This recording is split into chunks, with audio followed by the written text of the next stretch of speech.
ലതാജി അമ്മയുടെ അടുക്കളയിലേക്ക് സ്വാഗതം. ഇന്ന് ഞാൻ വന്നിരിക്കുന്നത് പച്ചക്കായ കൊണ്ട് വറവ് ഉണ്ടാക്കുന്ന രീതിയാണ് കാണിക്കുന്നത്. അതിന് മൂത്ത കായ വേണം. അത് തൊലി പൊളിച്ച് ഒരു പാത്രത്തിൽ വെള്ളം എടുത്തിട്ട് അതിൽ മഞ്ഞൾപ്പൊടി ഇട്ടിട്ടുള്ള മഞ്ഞൾ വെള്ളത്തിൽ വേണം കായ തൊലി പൊളിച്ചത് ഇട്ട് വയ്ക്കണം. പിന്നെ അത് കഴുകിയെടുത്തിട്ട് നന്നായി തിരുമ്പി കഴുകിയിട്ട് ചെറുതായി കനം കുറഞ്ഞ അരിയുക. നടു പൊളിച്ചിട്ട് കുറച്ച് കട്ടിയിൽ അരിയണതാണ് ശർക്കര വരട്ടിക്കുള്ളത്. പിന്നെ ഫോർക്കട്ടിന് 4ആയി പൊളിച്ച് നന്നായി നൈസായിട്ട് അരിയണം. റൗണ്ട് ഷേപ്പിൽ തന്നെ കനം കുറഞ്ഞ അരിയുക. അപ്പോൾ അതിൽ കാണുന്ന പോലെയുള്ള കട്ടി എടുക്കുന്നുണ്ടോ ഫോർക്കട്ടിനൊക്കെ. അങ്ങനെ അത് പിന്നെ വറുക്കാൻ വേണ്ട ഓയിൽ ഏത് വേണമെങ്കിലും എടുക്കാം. വെളിച്ചെണ്ണയിലാണെങ്കിൽ അത് കുറേ പെട്ടെന്ന് കേട് വരും, കാർമണം വരും കുറച്ച് കഴിഞ്ഞാൽ, ഒരാഴ്ച ആകുമ്പോഴേക്കൊക്കെ. അപ്പോൾ ഓയിലോ പാം ഓയിലോ സൺഫ്ലവർ ഓയിലോ ഏത് വേണമെങ്കിലും ആവും.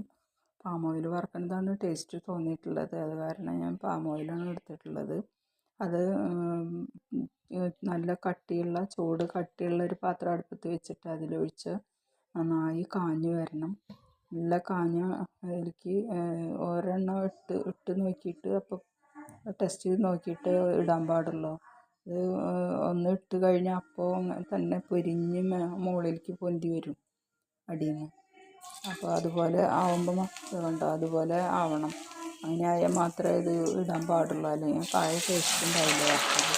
അപ്പോൾ ഇത് കണ്ടോ, ഇതുപോലെ വരും ഇട്ട് കഴിഞ്ഞാൽ. അങ്ങനെ കുറച്ച് നേരം ഇളക്കുമ്പോൾ ഒരു സൗണ്ട് വരും, ചിലയ്ക്കാന്ന് പറയും. ചിലയ്ക്കാൻ തുടങ്ങും.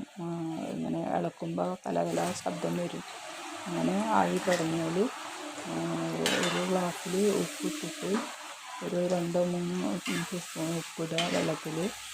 എന്നിട്ട് അതിൽ കുറച്ച് മഞ്ഞൾപ്പൊടിയും കൂടി ഇട്ടിട്ട് അതിന്ന് ഒരു 1.5 ടീസ്പൂണ് വെള്ളം വറക്കണയിലേക്ക് ഒഴിക്കുക. ഇപ്പോൾ ഈ ചീഞ്ചട്ടിയിലേക്ക് ഒഴിച്ച് വറക്കണ എണ്ണയിലേക്ക് ഒഴിക്കണം. അപ്പോൾ അത് എല്ലാ ഉപ്പൊക്കെ അതിന് പിടിക്കും.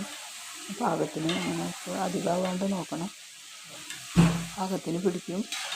പിന്നെ ആ വെള്ളം വറ്റി മൊരിഞ്ഞ് വരുമ്പോൾ കളറധികം മാറുന്നതിൻ്റെ മുമ്പ് നോക്കും വേണം.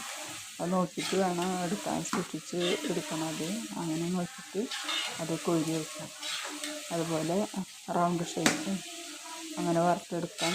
പിന്നെ ശർക്കര വരട്ടിക്കുള്ളത് അതുപോലെ ഇടണം. അത് കുറച്ച് സമയം എടുക്കും, കുറച്ചും കൂടി കട്ടിയുള്ള കാരണം കൊണ്ട് അതൊന്നും കൂടി കൂടുതൽ മൂപ്പിക്കണം, കൂടുതൽ നേരം മൂപ്പിക്കേണ്ടി വരും. അപ്പോഴേ അതാവുള്ളൂ. അപ്പോൾ അങ്ങനെ അത് 3 കോരിയെടുക്കുക. പിന്നെ ശർക്കര വരട്ടിക്ക് ശർക്കര വേണം. പിന്നെ കുറച്ച് ചുക്ക് പൊടിക്കണം, ജീരകം വേണം. ഒക്കെ ഒന്ന് ചൂടാക്കിയിട്ട് ജീരകം പൊടിക്കുക, ഏലക്കായും ഒക്കെ പൊടിച്ച് വയ്ക്കുക, കുറച്ച് പഞ്ചസാര പൊടിയാക്കി വയ്ക്കുക. അപ്പോൾ അത് കോരിയെടുത്ത് കഴിഞ്ഞാൽ പിന്നെ ശർക്കര വയ്ക്കാൻ ഒരു പാത്രത്തിൽ ശർക്കര ഉരുക്കാൻ വയ്ക്കണം. 1/2 ഗ്ലാസ് വെള്ളം ഒഴിച്ചിട്ട്. പിന്നെ കായ അരിഞ്ഞ് വയ്ക്കുമ്പോൾ അതിലൊരു ടിപ്പാണിത്. കായ ചെറുതാക്കി അരിഞ്ഞത് അതിൽ കുറച്ച് വെളിച്ചെണ്ണ ഒഴിച്ചിട്ട് ഒന്ന് കൂട്ടി ഇളക്കിയിട്ട് ഒലർത്തി വയ്ക്കണം. എന്നിട്ട് പേപ്പറിൽ പരത്തിയിടണം, അല്ലെങ്കിൽ ഒക്കെ കൂടിയിട്ട് ഉണ്ടയാവും. കായക്കുള്ളൊരു വഴുവഴുപ്പുണ്ട്, അതെല്ലാം കൂടിയിട്ട് ഇങ്ങനെ ഒട്ടി പിടിക്കും. പിന്നെ വെളിച്ചെണ്ണയിലിടുമ്പോൾ വീണ്ടും കട്ട പിടിക്കും. ഇത് അതില്ലാണ്ടിരിക്കാനായിട്ട് ഈ കായ അരിയുമ്പോൾ കുറച്ച് വെളിച്ചെണ്ണ ഒപ്പം ചേർത്തിട്ട് ഉലർത്തിയിട്ട് പേപ്പറിൽ പരത്തി വെച്ച്. അത് ഫോർക്കട്ടായാലും മറ്റേ റൗണ്ടായാലും ശർക്കര വരട്ടിയുള്ള ആയാലും ഒക്കെ അതുപോലെ അങ്ങനെ ചെയ്യണം. ഇട്ടുണ്ട് ഒരു 10 തരം കറികൾ ഇട്ടുണ്ട്. അപ്പോൾ ആരും കണ്ടിട്ട് പിന്നെ ഓരോ പ്രാവശ്യം എടുത്ത് കഴിഞ്ഞാലും അത് ഓയിൽ വറവ് കോരി എടുത്ത് കഴിഞ്ഞാലും ഓയിൽ നല്ലപോലെ കാഞ്ഞിട്ട് വേണം ഇടാനായിട്ട്. ഒരു പ്രാവശ്യം നമ്മൾ എടുത്തതല്ലേ എന്ന് വിചാരിച്ചിട്ട് അപ്പം തന്നെ ഇടരുത്. അപ്പോൾ വെറുതെ അടിയിൽ ചുരുണ്ടുകൂടി അങ്ങനെ കിടക്കുള്ളൂ.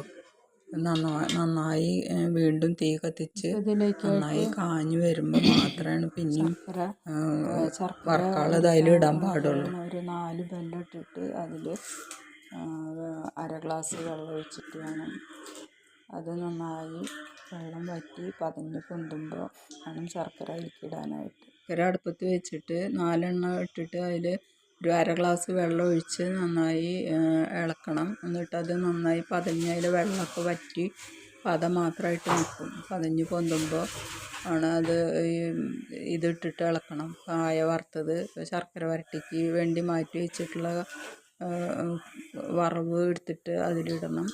എന്നിട്ട് നന്നായിട്ട് ഇളക്കി അതിന്മേൽ എല്ലായിടത്തും പിടിക്കുമ്പോൾ കുറച്ച് ചുക്കുപൊടി, ജീരകപ്പൊടി, പഞ്ചസാര ഒക്കെ ഇട്ടിട്ട് ഒലർത്തി എടുക്കണം. അപ്പോൾ ഈ വീഡിയോ ഇഷ്ടപ്പെടുകയാണെങ്കിൽ ലൈക്ക് ചെയ്യുക, കമൻറ്റ് ചെയ്യുക, ഷെയർ ചെയ്യുക. ഓക്കെ.